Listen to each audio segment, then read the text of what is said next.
உங்களோட monthly medicines with 20% discount and free டெலிவரியோட வாங்கணும்னா உடனே சக்தி ஃபார்ம் ஆப்பை டவுன்லோட் பண்ணுங்கள். தலைநகர் டெல்லியில் சிறையில் உள்ள டெல்லி முதல்வர் அரவிந்த் கெஜ்ரிவாலுக்கு ஆதரவாக வாக்கத்தான் நிகழ்ச்சி நடைபெற்றது. ஆம் ஆத்மி கட்சி சார்பில் நடைபெற்ற இந்நிகழ்வில் அமைச்சர்கள் அதிஷி, சௌரப் பரத்வாஜ் உள்ளிட்ட ஏராளமானோர் கலந்து கொண்டனர்.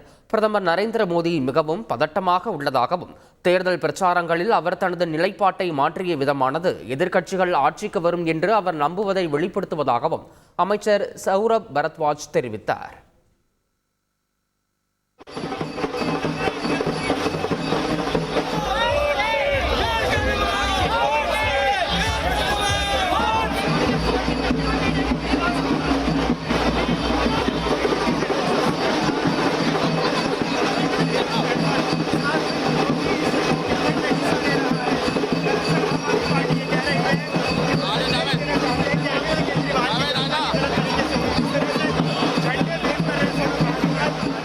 உங்களோட monthly medicines with 20% discount and free டெலிவரியோட வாங்கணும்னா உடனே சக்தி ஃபார்ம் ஆப்பை டவுன்லோட் பண்ணுங்கள்.